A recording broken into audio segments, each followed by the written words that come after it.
السلام علیکم ناظرین و سامعین آ، میرا نام محمد شفیق ہے اور میں قافلہ فکر اپنے چینل کے ساتھ ایک مرتبہ پھر آپ کے سامنے حاضر ہوں. آج کی نشست ایک مرتبہ پھر دوبارہ قطب بھائی کے ساتھ کرنے جا رہے ہیں. چونکہ رمضان کی آمد ہے کچھ ہی دنوں کے اندر، تو ہم نے سوچا کہ کچھ ایسے ٹاپکس پہ بات کریں جو کہ رمضان سے ریلیونٹ ہے. ٹھیک ہے نا، ہمارے ذہنوں میں کافی مرتبہ سوال آتے ہیں جو کہ میرے خیال میں اس کے جوابات آلریڈی موجود ہیں، لیکن ہمارا مقصد یہ ہے کہ بس انہی چیزوں کے اوپر ڈسکشن کی جائے، اور اگر کچھ کامن سوال ایسے ہیں کہ جو ہمیں عام سرچ کرنے پہ نہیں ملتے تو ان کے جوابات جو ہے وہ دیے جائیں. تو جو ہے وہ شروع کرتے ہیں اپنے سوالوں کا سلسلہ. اور اگر آپ کو کوئی بھی سوال ہو تو وہ کامنٹس کے اندر پوچھیں، ہم ان شاء اللہ تعالیٰ اس کا جواب دینے کی کوشش کریں گے. قطب بھائی کیسے ہیں آپ؟ اور رمضان کی تیاری، آپ تو ماشاء اللہ جو ہے وہ حافظ قرآن بھی ہے، تو تراویح پڑھا رہے ہیں یہاں پہ بھی، یا آپ کے مطلب کسی اور کی اقتداء میں نماز پڑھیں گے؟ ہاں جی، السلام علیکم۔ اللہ کا شکر ہے ٹھیک ٹھاک ہے۔ اس بار نہیں پڑھانے کا تو شاید موقع نہیں ملے گا، اور اتنا ٹائم نہیں ملے گا، تو اپنا خود ہی ریوائز کرنا ہوگا گھر پہ، خود ہی پڑھنی ہوگی ساری تہجد تراویح۔ اپنے خود گھر پہ ریوائز پڑھیں گے؟ کرنا ہے تو اپنا گھر پہ خود پڑھنا ہوگا، اس بار موقع نہیں ملے گا کہ کسی مسجد میں پڑھانے کا۔ اچھا اچھا، ٹھیک ہے. تو میرے خیال میں ہم لوگ پہلے جو ہے وہ چونکہ روزوں سے شروع کرتے ہیں، اس کے بعد ہم ایسا کریں گے کہ زکوٰۃ کو اٹھائیں گے، کیونکہ اور وہ اپنی دوسری ویڈیو میں ہم کوشش کریں گے کہ زکوٰۃ کے بارے میں سوالات کے جواب مل جائیں. ٹھیک ہے نا، کیونکہ یہ دونوں چیزیں بہت زیادہ امپورٹنٹ ہیں ایسا. اچھا، تو روزے کے بارے میں میرا ہم لوگوں نے بچپن سے دیکھا کہ ہم پاکستان کے اندر پلے بڑے ہیں، تو ہم یہ دیکھتے ہیں کہ وہاں پہ ایک رویت ہلال کمیٹی ہے جس کا یہ فرض ہے کہ وہ یہ چاند دیکھ کے بتائے نا. اور وہ چاند کو دیکھتی ہے اور پھر لوگوں کو بتاتی ہے. تو یہ ابھی تک ایسا یہ سلسلہ کیوں چل رہا ہے، جبکہ ہم یہ ایسا نہیں ہو سکتا کہ ہم مطلب اب تو ناسا کا پورا کیلنڈر ہے، سب کچھ ہے، چاند کے بارے میں آپ کو ایک ایک چیز کا معلوم ہے.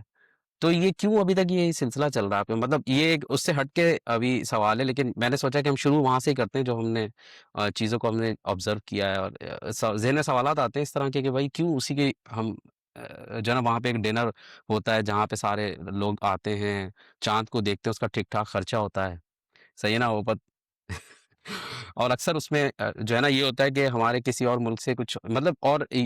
ہاں چلیں پہلے اس کا جواب دیں، اس کے بعد میں اپنے دوسرے سوال کے ساتھ آؤں گا. ہاں، یہ مسئلہ کافی گمبھیر ہے۔ اصل چیز جو ہے نا وہ، کیونکہ عام طور پہ ہمارے ہاں دین میں جب کچھ روایت یا حدیث آ جاتی ہے نا، تو ایک ٹینڈنسی ہوتی ہے، اور ظاہر سی بات ہے پہلے زمانے میں تو ریکوائرمنٹ بھی تھی کہ بھئی آپ کو دیکھنا ہی ہوتا تھا، آپ کے پاس اور کوئی طریقہ نہیں تھا۔ تو ایک روایت بھی، اگر حدیث بھی آ گئی جس میں لکھا ہے کہ چاند دیکھ کر مطلب شروع کرو نا، تو پھر وہ اس کو لٹرل لے کے اور پھر اس پہ مطلب چلتے رہتے ہیں۔ پھر اس کے بعد جب زمانے میں تبدیلیاں آتی ہیں نا، تو پھر اس کو ریوزٹ کرنے کے بجائے وہ کہتے ہیں کہ نہیں، یہ تو مطلب ہمیں کہا گیا ہے کہ دیکھ کے شروع کرنا ہے۔ تو اس وجہ سے یہ چلتی رہتی ہے چیز کہ مطلب ہمیں روزہ مطلب رمضان اسٹارٹ کرنا ہے تو چاند دیکھ کے کرنا ہے، اور ختم کرنا ہے تو چاند دیکھ کے کرنا ہے۔ تو دیکھنا کیوں نا، وہ اصل میں ایک وہ بناتے ہیں باقاعدہ نا کہ نہیں، دیکھنا کہا ہے تو دیکھنا ہی ہے۔ مطلب وہ اس کو اس معنوں میں لینے کے لیے تیار نہیں ہے کہ مقصد یہ ہے کہ اس کا علم ہو جانا چاہیے آپ کو۔ اگر علم، یقینی علم ہو گیا ہے تو پھر دیکھنا کیوں ضروری ہے؟ وہ تو بس آپ کے پاس، آپ اصل چیز تو یہ بتانے کا مقصد یہ تھا۔ اس زمانے میں تو دیکھنا ہی کہیں گے نا، یہی کہیں گے کہ دیکھو، اور کیا کریں گے؟ تو لیکن مقصد اس کے پیچھے کیا ہے؟ مقصد یہی ہے کہ بھائی جب آپ کو یقینی علم حاصل ہو جائے کسی معاملے میں تو بس کافی ہونا چاہیے۔ تو یہ جو ہے نا، یہ اصل میں بنیادی ایشو ہے۔ اصل چیز جو پرانے علماء یا اکثر و بیشتر وہ یہ اس کو لے کے چل رہے ہیں، کیونکہ دیکھنے کا کہا ہے تو دیکھنا ضروری ہے۔ دوسرے جو کہ تو اب ہمیں جیسے پتہ بھی ہے۔ میں میں اور آپ شکاگو میں بھی رہے ہیں، تو شکاگو میں آپ نے دیکھا کہ بہت زیادہ بادل رہتے ہیں، تو مطلع ابر آلود ہو تو آپ تو نیکڈ آئی سے تو دیکھ ہی نہیں سکتے اس کو. ایون آپ نے ٹیلیسکوپ لگائی ہوئی ہے تو بھی ظاہر سی بات ہے سامنے تو اس کے جو ہیں وہ بادل ہیں. تو یہ دیکھنے کا مطلب، اور کیا یہ مطلب جو انہوں نے تو اب تو ویدر فورکاسٹ آپ نے یہاں پہ دیکھی ہے کہ ایون ایک مہینے پہلے بتا دیتے ہیں کہ ایک طوفان آنے والا ہے نا، وہ اوپر سے سب دیکھ رہے ہوتے ہیں. تو یہ تو سب چیزیں مطلب اس کو کیوں نہیں کر پا رہے ہمارے علماء، اس چیز کو ہضم کیوں نہیں کر پا رہے ہیں کہ بھائی یہ ہم جو ہے نا اس کو چھوڑ دیں اور ہم یہاں پہ اپنی دینی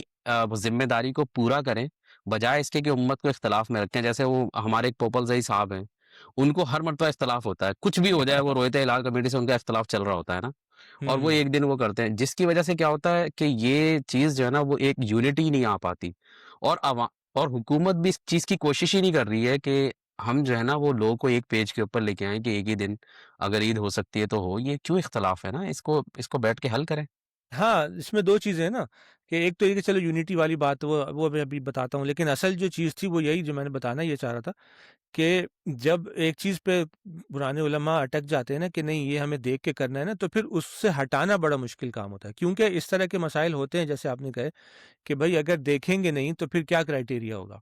کہ مطلب آپ کو کیسے پتا چلے گا کہ چاند ہو گیا؟ ایک تو یہ کہ نا چاند کی پیدائش تو ایک اور چیز ہوتی ہے، اصل چیز ہے کہ بھائی چاند کتنا نکل آئے اوپر، مطلب آسمان پر، کہ آپ کو نظر آئے گا۔ اس میں تو خود بحث ہے، مطلب یہ تو ہم اسنا اور فقہ کونسل والی جو یہاں پر چلتی ہے نا، وہ بھی اس میں بھی وہ ان کو طے کرنا پڑتا ہے کہ بھائی اچھا 5 ڈگری پہ آئے گا کہ 8 ڈگری پہ اگر چاند ہوگا تو ہم سمجھیں گے کہ نکل آیا ہے، یا 5 پہ ہوگا کہ ہم سمجھیں گے نکل آیا ہے۔ تو یہ جو نکل آنے کا کانسیپٹ ہے نا، یہ تھوڑا سا کنفیوژن پیدا کرتا ہے، اور یہ لیجیٹیمیٹ کنفیوژن ہے ایک طرح کی، کہ مطلب آپ کو پھر یہ بہرحال بیٹھ کے طے کرنا پڑے گا کہ بھائی چاند مطلب کتنی اوپر آ جائے، جسے کہتے ہیں نا افق سے کتنی اوپر آ جائے تو آپ اس کو سائنٹیفکلی کہیں گے کہ بھائی یہ ہو گیا چاند۔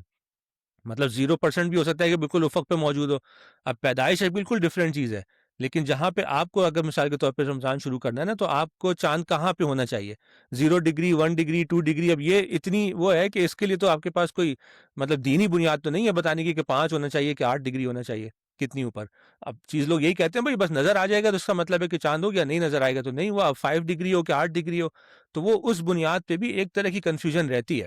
کہ بھائی اس لیے وہ لوگ کہتے ہیں کہ بھائی دیکھنا دیکھ لو، مطلب اس میں کیا حرج ہے کہ آپ اگر 5 ڈگری پہ آپ کو نہیں نظر آ رہا ہے کسی علاقے میں، ڈیپینڈ کرتا ہے پہاڑی علاقہ ہے کیسا ہے، آگے افق پہ کیا صورت حال ہے، ٹھیک ہے نا، اس پہ بھی ڈیپینڈ کرتا ہے کہ کتنے ڈگری چاند اوپر ہوگا تو آپ کو نظر آئے گا، اور اگر میدانی علاقہ ہے بالکل تو اس پہ بھی ڈیپینڈ کرتا ہے کہ چاند آپ کو کہاں نظر آئے گا۔ تو یہ ایک بات تھوڑی بہت وہ معقول لگتی ہے کہ وہ یہ کہتے ہیں کہ بھائی دیکھ لو تو کیا حرج ہے، کہ مطلب نظر آ جائے گا جس ایریا میں اس کے حساب سے۔ مگر دوسری طرف کا اگر وہ دیکھیں تو وہ یہ کہتے ہیں کہ بھائی ٹھیک ہے، علماء مل کے بیٹھ جائیں اور ڈیسائیڈ کر لیں کہ بھائی کتنے پہ ایک مطلب معقول طور پہ چاند نظر آ سکتا ہے، کیونکہ یہاں سے پھر دوسری بات جو شامل ہوتی ہے جو آپ نے یونٹی کی بات کی ہے کہ بھئی یہ پورے ملک میں دیکھنا ہے نا، ایک جگہ تو نہیں دیکھنا۔ تو اب مطلع ہر جگہ کا الگ ہوتا ہے نا، ہمارے ملک میں پہاڑی علاقے بھی ہیں، میدانی علاقے بھی ہیں، پورے ملک کو اگر ایک ساتھ مطلب رمضان شروع کرنا ہے تو آپ ڈیسائیڈ کر لیں کہاں سے آپ کو مین چیز دیکھنی ہے، بس وہاں کا ڈگری ڈیسائیڈ کر لیں، بھائی اتنے ڈگری یہاں پہ نظر آ جاتا ہے، بس شروع کر دیں۔ تو اس میں پھر دوسرے پوائنٹ پہ جو میں نے بتایا نا کہ وہ کنفیوژن اپنی جگہ باقی ہے، کہ بھائی کتنی اوپر چاند ہو تو ہم سائنٹیفکلی کہیں گے کہ ہو گیا ہے، اس لیے دیکھ لو تو اچھا ہے۔ دوسری طرف یہ کہتے ہیں کہ بھائی دیکھ لو تو کہاں دیکھ لو، پورے ملک میں کہیں بھی دیکھ لو، تو پھر تو سائنٹیفکلی ایزی ہو گیا نا، پورے ملک میں آپ ایک ایسی جگہ منتخب کر لیں جہاں چاند آسانی سے نظر آ سکتا ہے، وہاں دیکھ لیں کہ وہاں 5 ڈگری پہ چاند نظر آ جاتا ہے پہلے، تو ہو جائے گا، تو بس وہ پھر ایزی ہو جائے گا، یونٹی بھی آ جائے گی۔ تو مسئلہ یہی ہے کہ مطلب دونوں چیزوں کو استعمال کیا جا سکتا ہے، کہ مطلب آپ سائنٹیفک نالج کو بھی استعمال کریں، ضروری نہیں ہے کہ دیکھنے پہ اصرار کریں۔ سائنس اگر آپ کو بتا دیتی ہے کہ بھئی اس ملک میں کسی بھی جگہ پر اتنے ڈگری چاند اوپر آ گیا ہے تو ٹھیک ہے، مطلب اس کو آپ مان لیں کیونکہ وہ ایک طرح کی نالج ہی ہے، اور اسی پہ مطلب میں اس کو اگر کنٹینیو کروں، تھوڑا سا جواب لمبا ہو جائے گا، لیکن یہ کہ ہم نمازوں کے معاملے میں، یعنی سورج سے متعلق جو ہمارے احکام ہیں نا دین کے، اس اس کے لیے ہم یہ نہیں کرتے کہ ضروری کہ سورج دیکھنا ضروری ہے، حالانکہ ہمیں تو بتایا گیا نا کہ چاند مطلب سورج یہاں پر آ جائے، مطلب جسے کہتے ہیں نا تب کریں، بلکہ خود ہمارے علماء فقہا بتاتے نہیں ہیں کہ عصر کا وقت جب شروع ہوتا ہے کہ جب مطلب سایہ جو ہے وہ دگنا ہو جائے، یہ ہے نا ایک چیز، یہ انہوں نے ایک شرط بتائی ہے۔ اسی طرح زوال کے لیے بتاتے ہیں کہ بھئی سورج جو ہے وہ زوال اگر ہو جائے، یعنی سایہ دوسری طرف بننا شروع ہو جائے، تو وہ دیکھتے تو کوئی نہیں جاتا، مطلب گھڑی دیکھ کے سب نماز پڑھتے ہیں، ٹھیک ہے نا، مغرب کے لیے بھی کوئی نہیں دیکھتا کہ سورج غروب ہو گیا کہ نہیں ہو گیا، تو اس پہ تو ہم چلتے ہیں گھڑی کے حساب سے۔ رمضان کے معاملے میں کیونکہ وہ حدیث ایسی آ گئی تھی کہ آپ کو دیکھ کے کرنا ہے، تو لوگ سمجھتے ہیں کہ دیکھنا ضروری ہے، حالانکہ بہت سے علماء یہ کہتے ہیں اس میں بھی مسئلہ دیکھنے کا نہیں ہے، مسئلہ صرف یہ ہے کہ بھئی آپ کو پتہ چلنا چاہیے، یقینی ہونا چاہیے کہ بھئی یہ چاند اگر آج ہو گیا ہے کہ نہیں ہو گیا، تو یہ سارا ایشو ہے، اس وجہ سے مسئلے کھڑے ہوتے ہیں۔ اور دوسری جو یونٹی کی بات کی کہ ہمارے ملک میں، تو ہمارے ملک میں دونوں طرح کی باتیں ہوئی ہیں، یعنی ظاہر سی بات ہے کیونکہ یہ ایک اسکالرس کا ڈفرینس ہے، تو جو علماء ڈفرینس رکھتے ہیں وہ پھر نہیں سنتے بات کسی کی، لیکن ہمارے مطلب ریت لال کمیٹی میں مثال کے طور پہ مفتی منیب الرحمان رہے ہیں، تو ان کے زمانے میں نے کافی فالو بھی کیا ہے، اور اس پہ بھی تو وہ کہتے رہتے یہ صاحب کہ تمام علماء ملک کے جو ہیں وہ آپ اس چکر میں رہنے دیں، ہم جو چاند دیکھ رہے ہیں اس کو آپ فالو کریں، وہ پورے ملک کو ایک ساتھ کرنا چاہیے، اگر کہیں مسئلہ ہوگا تو ہم ذمہ دار ہیں، اگر آپ کو لگتا ہے کہ غلطی ہو گئی ہے تو ہم اس کے ذمہ دار ہیں، آپ ذمہ دار نہیں ہیں، آپ کو ملک کے ساتھ چلنا چاہیے۔ تو یہ ہمارے یہاں احتلال کمیٹی نے، حکومت نے بہت دفعہ اس طرح کے کیا بھی ہے، کوشش بھی کی ہے لیکن اب وہی ہے کہ مطلب آپ ہر ایک کو تو اب نہیں اپنی اس پہ لا سکتے نا، تو جو نہیں ماننا چاہتا وہ نہیں مانتا۔ اچھا لیکن یہ تو چلیں پاکستان کا ہو گیا نا، اب ہم لوگ امریکہ میں رہ رہے ہیں، امریکہ میں جو زیادہ تر لوگ ہیں پڑھے لکھے لوگ ہیں یہاں پہ، اور خاص طور پہ جو مساجد میں بھی ملتے ہیں اس کی کمیٹیز کے اندر۔ میرا کہنے کا مقصد یہ ہے کہ میرے پاس ایک اٹامک کلاک ہے میرے گھر میں نے کوئی $30 کی میرے خیال میں لی تھی، اس پہ چاند کا دکھا رہا ہوتا ہے کہ وہ بھی کتنا چاند ہے کتنا چاند ہے۔ تو یہ یہاں پہ بھی یہ چیز دیکھیے کہ ہم تو سعودی عرب کے ساتھ منائیں گے جو یہاں سے تقریباً جو ہے وہ 17 سے 18 گھنٹے کی فلائٹ بن جاتی ہے، اس کے ساتھ ہم نے منانا ہے۔ مطلب یہ یہاں پہ بھی ان کو سمجھ تو نہیں آ رہی ہے کہ ہم جو ہے بھائی اب آپ اس دور میں آ گئے جہاں پہ ایک ایک چیز، مطلب آپ یہ دیکھ لیں کہ ٹیمپریچر کو آپ ایک ایک ڈگری جو ہے نا وہ اتنے پریسائز ہے کہ اس میں بتا رہے ہوتے ہیں کہ ابھی اتنے ڈگری ہوگا ابھی اتنے ڈگری ہوگا جب آپ ویدر فورکاسٹ چیک کرتے ہیں، تو آپ کو سارا ڈیٹا پرووائڈ کر رہے ہیں، اس کے باوجود ان چیزوں کے اوپر ان کا اصرار کرنا یہ سمجھ میں نہیں آتا کہ اسنا اور یہ دوسری بھی جو یہاں پہ آرگنائزیشن ہے امریکہ کے اندر وہ مطلب وہ بھی اب اٹکی ہوئی ہے نا، چلو پاکستان تو چھوڑو، پوپل زئی کو چھوڑو، رویت ہلال کمیٹی کو چھوڑو، وہ بھی یہاں پہ یہ کام کر رہے ہیں کہ نہیں ہم نہیں مانتے سائنس کو اس معاملے میں۔ ہاں نہیں، اسنا تو خیر مانتی ہے، اسنا کا تو اپنا کیلنڈر ہے پورا، وہ تو کیلنڈر بیس چلتی ہے، لیکن باقی اور دوسرے جو ہیں اکنا اور باقی جو الگ ہیں، مطلب وہ ہلال کمیٹی، شکاگو ہلال کمیٹی کہلاتی ہے، اور باقی تو اصل میں دوسرا اختلاف جو ہے وہ بڑا اختلاف وہ صرف اس کا نہیں ہے کہ مطلب آپ کو سائنس کو لینا ہے کہ نہیں، ان کا اختلاف یہ ہے، یا اور جو کہ ایک بیسیکلی ایک ایشو خاص طور پہ کھڑا ہوتا ہے مغربی ممالک میں، یعنی اسلامی ملک تو یہ ہے نا کہ بھائی ٹھیک ہے پاکستان میں آپ ایک پتہ ہی ہے ایک اسلامی ملک ہے، یہاں پر ان کو یہ مسئلہ ہوتا ہے کہ بھائی اب ہم فالو کس کو کریں نا، ایک حکومت تو ہے نہیں نا مسلمانوں کی، الگ الگ تنظیمیں ہیں، تو اب وہ الگ الگ تنظیمیں اپنے حساب سے فیصلے کرتی ہیں، تو وہ مسائل کھڑے ہوتے ہیں یہاں کے۔ دوسرا ایک ایشو یہ ہوتا ہے، جیسے کہ میں نے پہلے بھی بتایا، بھائی اس زمانے میں حضور صلی اللہ علیہ وسلم کے زمانے میں مثال کے طور پہ مدینے میں ہیں، اب مدینے میں چاند دیکھیں گے، مدینے میں روزہ افطار کر لیں گے یا روزہ رمضان شروع کر دیں گے، ٹھیک ہے نا، اور اگر کوئی 2-3 دن کا مطلب فاصلے پر رہتا ہے، اس تک پہنچائی نہیں جا سکتی خبر کہ بھائی چاند ہو گیا کہ نہیں ہو گیا، تو وہ اپنے حساب سے کر لیتا تھا، وہ یہ شہر نا، ٹھیک ہے، زیادہ سے زیادہ آپ نے مکے تک پہنچا دی بات، آپ کو چاند نظر آ گیا، آپ نے گھوڑا دوڑا دیا، بتا دیا بھائی چلو صبح، زیادہ سے زیادہ یہ ہو سکتا تھا، لیکن یہ کہ آپ پورے جزیرہ نما عرب میں تو نہیں پہنچا سکتے تھے بات کہ ہو گیا، تو ہر کوئی اپنی چاند ہی دیکھتا تھا، لیکن یہ کہ جب اب حکومت بڑی ہوتی گئی تو بعد میں یہ کیا کہ بھائی کسی نہ کسی اگر جلدی پہنچائی جا سکتی ہے بات تو پھر پہنچا دو، وہی ہو گیا، یہاں پہ آپ لوگ بھی کر لو، تو اب یہ جو چیز بڑھتی جا رہی ہے نا کہ بھائی کتنے بڑے ایریا کو آپ ایک سمجھیں گے کہ ایک یونٹی ہے، یعنی اس میں کہیں بھی چاند ہو جائے تو ہم رکھ لیں، یہ کون ڈیسائیڈ کرے گا اور کیسے ڈیسائیڈ ہوگا؟ اب شکاگو ہلال کمیٹی ہے، وہ یہ کہتے ہیں پورے یو ایس کو ہم دیکھیں گے، ٹھیک ہے نا، کہیں بھی یو ایس اے میں چاند نظر آ گیا تو ہم کر لیں گے، یہ ان کا نقطہ نظر ہے، اور بہت سے لوگوں کا نقطہ نظر یہ ہے کہ وہ کہتے ہیں گلوبل چاند، یعنی کہ جیسے کہتے ہیں نا کہ مطلب گلوبل دیکھیں گے، چاند دنیا میں کہیں بھی نظر آ گیا ہم شروع کر دیں گے بنا، ان کا یہ ہفتہ ہے، وہ یہ کہتے ہیں بس دنیا میں کہیں بھی چاند نظر آ گیا پہلا، یعنی مہینے کا پہلا چاند نظر آ گیا تو بس ٹھیک ہے ہم کر لیں گے، تو وہ بھی مطلب کیلکولیشن کے بجائے وہ یہ کہتے ہیں چاند نظر آ جائے تو کہیں بھی آ جائے ہم اس کو رکھ لیں گے روزے کو، تو یہ کئی ایک جو ہے کہتے ہیں نا اپروچز پیدا ہو گئی ہیں، وہ اس کی وجہ بھی یہی ہے کہ بھئی آپ یہ ڈیسائیڈ کیسے کریں گے کہ کتنے ایریا کے لوگ جو ہے نا وہ ایک ساتھ کریں یعنی پوری دنیا کے لوگ ایک ساتھ کریں، اس میں تو الگ الگ ممالک ہیں وہ اپنے حساب سے چلتے ہیں، تو باقی پھر کیا، تو یہ سب اصل میں مسائل یہاں پہ پیدا ہوتے ہیں نا، وہ جو ایک لیکن ساتھ نہیں ہو لیکن پاتے وہ کیونکہ بھی انسانوں میں اختلافات تو اس معاملے میں رہتے ہیں۔ ہاں لیکن وہ بھی اصل میں بات یہی ہے نا کہ اختلاف بنایا ہوا ہے، ورنہ جیسے مطلب ہمیں تو یہاں پہ ہم دیکھتے ہیں کہ کرسمس جب ہوتی ہے ان کی تو وہ تو ایک 25 دسمبر ہے نا اس کو ہوگی، اب ہماری عید ظاہر سی بات ہے چاند بھی جب نکل رہا ہے تو ہر کسی کے لیے الگ الگ تھوڑی نکل رہا ہے، وہ تو ڈفرینسز یہیں پہ آ رہے ہیں نا کہ آپ نے دیکھا کہ نہیں دیکھا، اس کی وجہ سے ہو رہا ہے۔ اچھا بہرحال چلیں پہلے سوال کے اوپر چلتے ہیں، تو آ، اچھا ہم نے بچپن میں دیکھا کہ ہماری جو والدہ تھی وہ یہ کہتی تھی کہ جب تک آخری اذان ہو رہی ہے نا کھاتے پیتے رہو، کوئی مسئلہ نہیں ہے ٹھیک ہے نا، روزے کے معاملے میں آپ نے جب سحری کرنی ہے تو آپ کھا سکتے ہو اس وقت تک، یہ بات صحیح ہے کیونکہ ٹائم کو ظاہر سی بات ہے پہلے بھی اتنا زیادہ پریسائسلی فالو تو نہیں کیا جاتا تھا، آئی مین گھڑیاں ہی نہیں تھی، تو بس ہوں دیکھ کے کچھ کے، تو اس کے بارے میں کیا ہے کہ آپ اذان کا پہلا لفظ سنیں یا آپ کا اس میں الاؤ ہے کہ آپ ٹھیک ہے جا سکتے ہیں، آئی مین اس وقت ہاں، تک کر اس سکتے میں ہیں؟ اس میں بھی وہی بات ہے کہ ہم نے بھی یہ بات سنی ہے اور دونوں طرف سے سنی ہے کہ کچھ علماء یا کچھ اس زمانے میں لوگوں کا یہ سنا تھا کہ بھائی ٹھیک ہے جب تک اذان ہو رہی ہے آپ کھاتے رہیں نا، مطلب اذان کے اینڈ تک آپ کھا لیں، اگر آپ کچھ کھا رہے ہیں آلریڈی تو اس طرح کی باتیں بھی سنی ہے۔ اور پھر اس پہ یہ بھی وہ یہ کہتے ہیں کہ کچھ ایک روایت اس طرح کی بھی آئی کہ حضور صلی اللہ علیہ وسلم نے کہا کہ بھائی اگر اگر بلال اذان دے رہے ہیں تو کھانا پینا مت روکو، مطلب کھاتے رہو۔ اس سے بھی لوگ وہ کرتے ہیں کہ بھائی اس کا مطلب ہے اذان کے آخر تک آپ کھا سکتے ہیں، لیکن اس میں بہت سے علماء نے بعد میں اس کا صحیح کیا کہ نہیں، وہ بالکل الگ معاملہ ہے۔ حضرت بلال تھوڑا پہلے اذان دیا کرتے تھے تاکہ لوگ تیار ہو جائیں کہ اب وقت ختم ہونے والا ہے۔ اور پھر اس کے بعد خود ہی روایت میں آتا ہے کہ جب عبداللہ ابن مکتوم جب وہ اذان دیتے تھے تو اس وقت کہتے تھے بس اب ختم، اب کھانا پینا بند کر دو، اب ٹائم ہو گیا ہے۔ تو وہ بھی اسی لیے کرتے تھے کہ احتیاطاً کبھی پہلے سے لوگوں کو بتا دو کہ اب ٹائم ختم ہونے والا ہے، اب زیادہ کھانا پینا بند کرنا ہوگا اگلی اذان پہ۔ تو پھر اس لیے بہت اسکالرز یہ کہتے ہیں کہ نہیں، اب جو ہماری اذان ہوتی ہے وہ عام طور پہ وقت پہ ہی ہوتی ہے، اس کا مطلب ہے جیسے ہی اذان ہو اب آپ کھانا پینا بند کر دیں، اب آپ نہیں کھا سکتے۔ اور اس میں وہ یہی دلیل دیتے ہیں کہ بھائی وہ لوگ کہتے ہیں نا بھائی تھوڑی دیر اور کھا لے تو کیا ہے، مطلب اذان کے ختم ہونے تک۔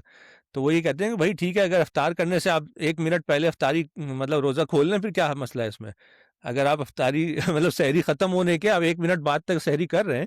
تو افطاری سے ختم ہونے سے 1 منٹ پہلے افطاری کر لیں، ٹھیک ہے؟ کیا یہ نہیں ہوگا نا؟ ٹھیک، ظاہر سی بات ہے، افطاری جب ختم ہوگی تبھی ہوگی۔ تو سحری کا جب وقت ختم ہو گیا تو بس ختم ہو گیا، اب آپ کچھ کھا پی نہیں سکتے۔ بہت زیادہ کوئی اگر اس میں اگر رعایت دیتا ہے تو کیونکہ آپ ایک طرف کھانا شروع کر چکے ہیں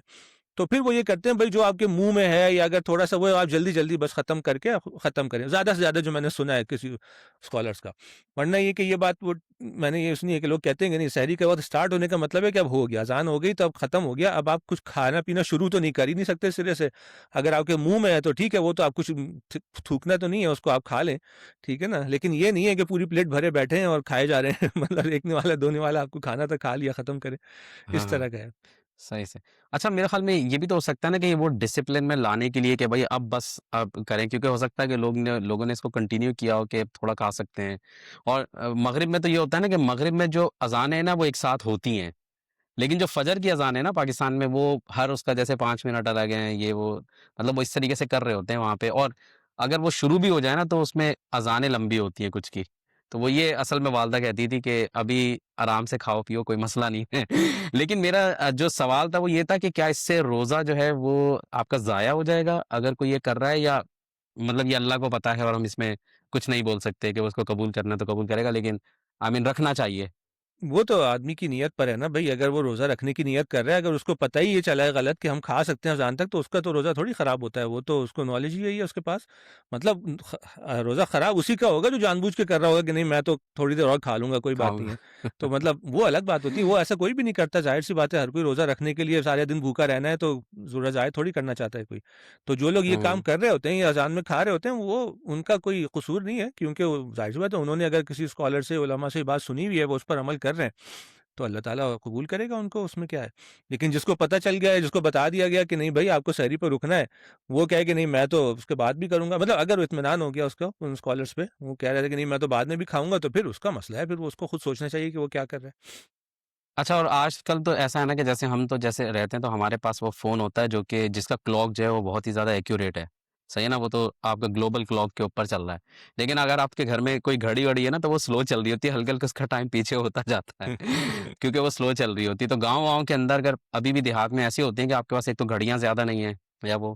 تو میرے خیال میں اس میں یعنی کہ ایسا ہے اسی کہ وجہ سے ہاں، مطلب یہ ہاں، تھوڑا بہت جو اختلاف ہوتا ہے نا، وہ اس کی وجہ یہی ہوتی ہے کہ مطلب اگر گھڑی نہیں ہے تو آپ باہر دیکھ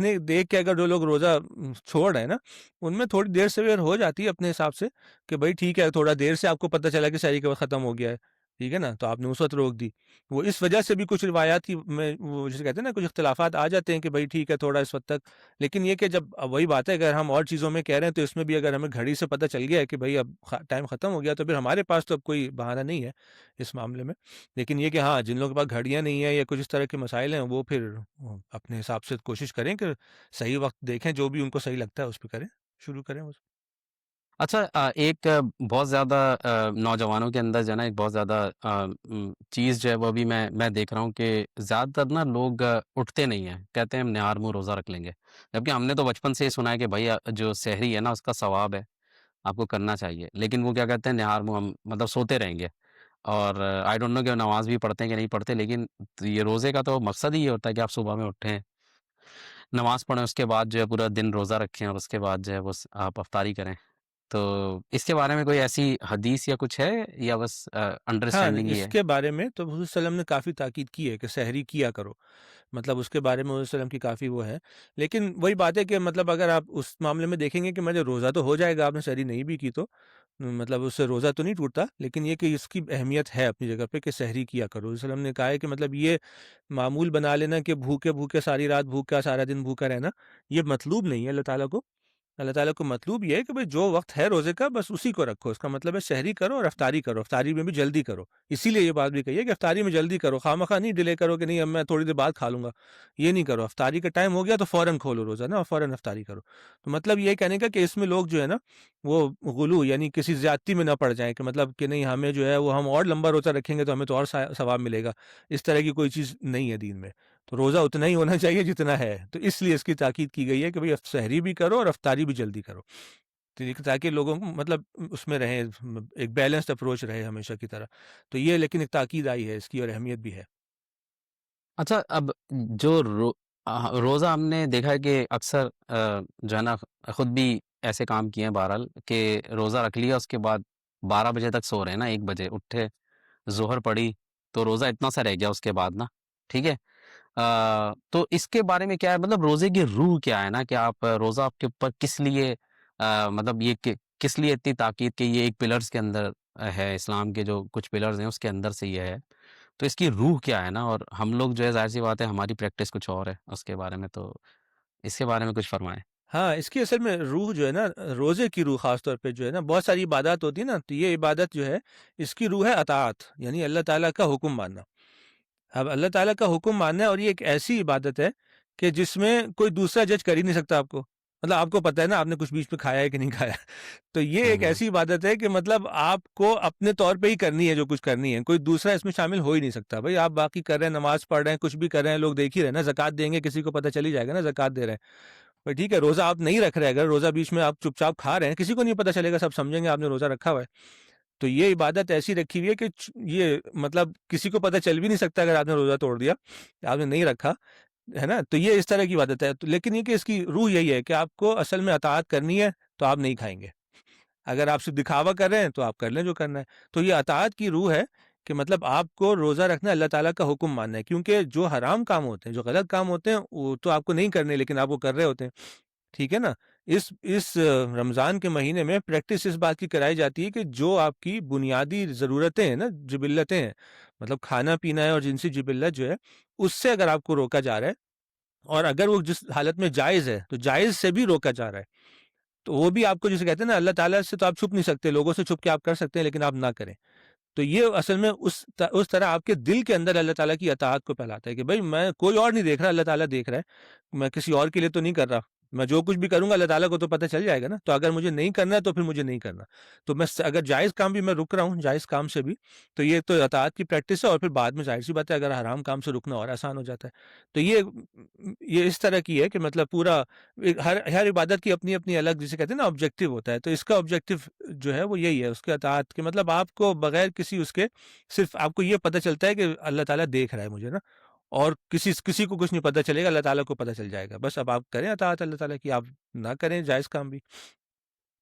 اطاعت اور عبادت، ہوں، عبادت کے لیے دو چیزیں عبادت اطاعت عبادت بھی ہی اور ہے عبادت لیکن اس بھی، کی ٹھیک ہے؟ روح اطاعت ہے ہوں، کہ مطلب جیسے نماز ہے نا، نماز اللہ تعالیٰ کی عبادت ہی ہے لیکن وہ اس کی روح بالکل ڈفرینٹ ہے، وہ اللہ تعالیٰ کی یاد ہے، اللہ تعالیٰ کا ذکر ہے، وہ اس طرح کی چیز ہے۔ یہاں پر اس کی روح بالکل یہ ہے کہ اطاعت کی پریکٹس ہے بیسیکلی۔ اچھا سحری کرتے ہوئے مطلب کوشش یہ ہوتی ہے کہ روزہ لگے نا ایسا ہو کہ پیٹ ایسا بنے کہ آخری جب افطاری کا ٹائم آئے نا تو وہ جو آخری لقمہ ہے نا اس وقت وہ جو ہے نا ہضم ہو جا کے، تو یہ اس کے بارے میں کیا ہے کہ آپ کتنا اپنے مطلب کس طریقے سے روزہ رکھیں؟ بہترین روزہ کیا ہے اس میں کہ آپ کیسے اور سحری میں کیا کھائیں اور کیا کریں